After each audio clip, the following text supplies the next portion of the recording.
Blah.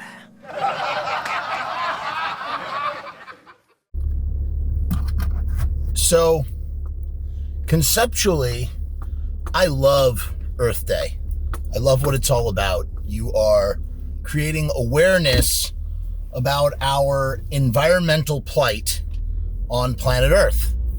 We are letting the average citizen of planet Earth know that there is something inherently wrong with how we do things, and that there are certain steps that one can take to do their part and heal things. And the reality is that that's a giant crock of BS on many different levels. What is essentially happening is you are taking focus away from the systemic problems with environmentalism or with, pollution, and you are putting all of the emphasis and blame and responsibility on the consumer. That's right. Our carbon footprints, we have to shrink them, because if we shrink them, then we're doing our part. And if we do our part, then we feel good about ourselves. These are esteemable actions that make us feel good, that we are doing good deeds, that we are doing something selfless for the future of the human race and the animals and organisms of planet Earth who can't think for themselves the way that human beings can think for themselves. And it's BS, man. It's total BS. This idea, all these strategies, take less showers, don't eat meat on Mondays. I'm trying to think what else off the top of my head. Just like every little thing, buy our green light bulbs instead of these light bulbs that waste extra electricity. Buy energy compliant or, energy saving televisions. Most importantly of all, recycle. That's right. You get 3 bins from your town's government. Use those 3 bins. Separate glass and aluminum and plastic and cardboard and this goes in a landfill. This goes over here. Because when you do that, they take it away and they sort it for you and they recycle it. You don't even have to deal with it. All you got to do is just be a good organizer. If you're a good organizer, then you're saving the planet. And again, all BS. I remember I rolled my recycling down the hill. So there I am watching the truck come up the hill to take the bins, and I'm waiting and I've got a smile on my face and I'm thinking, good job, Jeff. You've done your part. And that's when I noticed something that I never really stopped and bothered to look at. Every time I rolled that, the bin down the hill to where they collect the recycling, I noticed that they took, because it's 2 separate things, I noticed that they poured the trash and the, glass, aluminum, whatever recycling, they all poured it into the same space, into the same container. I thought, so why are they having us sort it if they're just mixing it all together? That doesn't make any sense. I thought that was being recycled. And then that's when I started to do more reading and learned that something like, do not directly quote me. That's the problem with these, free-balling, YouTube ranting at the camera sort of things, is that sometimes you're pulling from things that you're pulling from information without citating it, and that's an issue. That is a problem. But so I'm paraphrasing here. I'm sorry for that. But something like only 5% of recycling actually gets recycled. I don't know if that's aluminum. I think all glass can be recycled. There are just certain things that cannot be, in fact, recycled, and only 5% successfully gets recycled. 95% of it ends up in a landfill.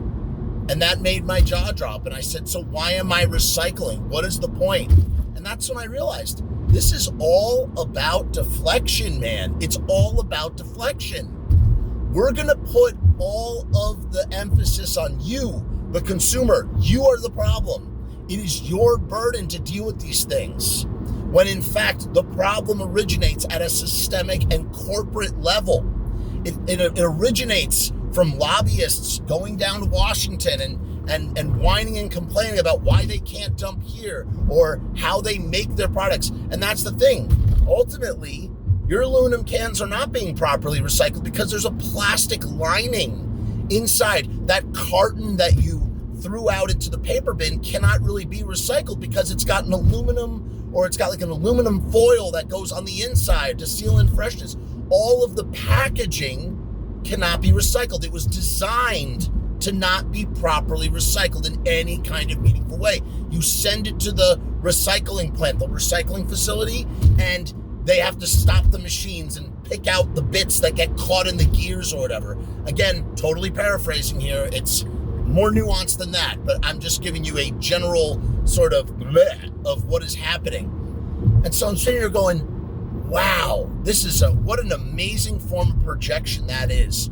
You are telling us to shrink our carbon footprint, us the consumer, us trapped locked into, suburban, whatever you want, suburban existence, which is dependent and predicated on all these other systems that are put in place, that you've put in place with policies and with subsidies and whatever you want to call it, grants or tax cuts and blah, blah, blah, blah, blah, well, just all the stuff that saves you $1, saves you $1, whatever the case.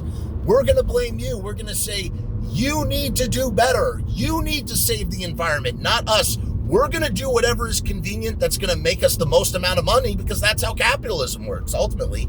Like true efficient capitalism, I've talked about this on the channel before, true efficient capitalism does not take life on any level, whether it's human, animal, gut biome, whatever, microscopic creature, tree, plant, fungus. It does not take it into consideration. All true capitalism cares about is maximizing profits, even if they are destroying the one most precious, replenishable resource, planet Earth, and its delicate systems.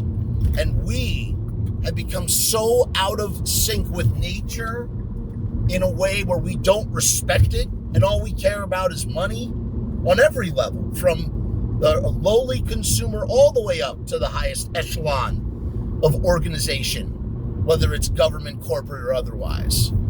And it just, when Earth Day comes around, I just roll my eyes so fucking hard, man, because it's just like, dude, I know that it's like idealistic. We were taught as children, one person can make a difference. And the reality is, no, one person cannot make a difference. A lot of people are necessary in order to make a difference. My one tiny carbon footprint, I am not that important.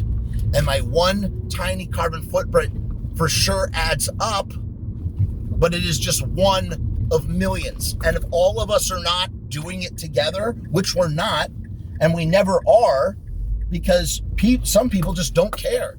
Some people don't care. Some people can't afford to care. And that's the other thing. There's this whole aspect too of how, being environmentally conscious is completely tied in with being rich, because only the rich, or only the wealthy, or only people with disposable income, however you want to put it, only the people with money can afford to buy the products that come packaged and wrapped in any kind of meaningful way where it can be properly recycled. Do you know what I'm saying? So you have this situation where the cheapest, most affordable products are the ones that are most tangled in terms of the packaging and the way the packaging is packaged and how it can't be separated for recycling. And then, you go to Whole Foods where they have yogurt in the glass. It's yogurt in the glass jar. They have that at other supermarkets too, but you know what I'm saying? It's in the glass jar, which is, again, glass is much more recyclable, from my understanding, again, than say plastic, or whatever sort of combination of things are fused together in a way that makes them completely unrecyclable. And it's the same thing with eating healthy too. Like health foods that like don't have like chemicals and preservatives and things, they cost more money, man. It costs more friggin' money. Organic produce costs more money. Cleaning supplies that don't have all this toxic stuff or are better for the earth cost more money. So at the end of the day, being environmentally conscious on some level, not on every level, on some level, in this society, as you would want to function in this particular society, only comes at a certain price point. I mean, sure, everybody can turn off the lights during the daytime, or sure, everybody can make a conscious decision to not eat ground beef, whether it's $1 a pound or $17 a pound for Wagyu. Actually, Wagyu's probably like $200 a pound, whatever. So, it's funny. I wonder if you actually sat and you like traced all the money. I sound like such a conspiracy nut, but this is real stuff. So what's the ultimate solution here? Hold the corporations accountable. Hold the lobbyists accountable. Hold the governments accountable. They are the ones that can actually make any kind of meaningful difference. Because it's very hard when you're one individual trying to go against the grain of the ocean. It's like that saying, trying to fight the ocean. It's impossible. But if you're one individual going up against an entire system, you're not going to make any difference. The system has to change. When the system changes, the people that are inside of the system can conform to the system. And then meaningful change can occur. So don't give me any of your Earth Day bullshit about shrinking my carbon footprint. It's all bullshit. I'm so tired of like this like foisting of guilt onto me, the individual. I do what I can when I can, but it's damn hard to recycle when my town is mixing everything together and sending it to the dump anyway. Give me practical steps that are actually being followed through on, and I will take them as an individual. And then I, myself, can help contribute in making a difference.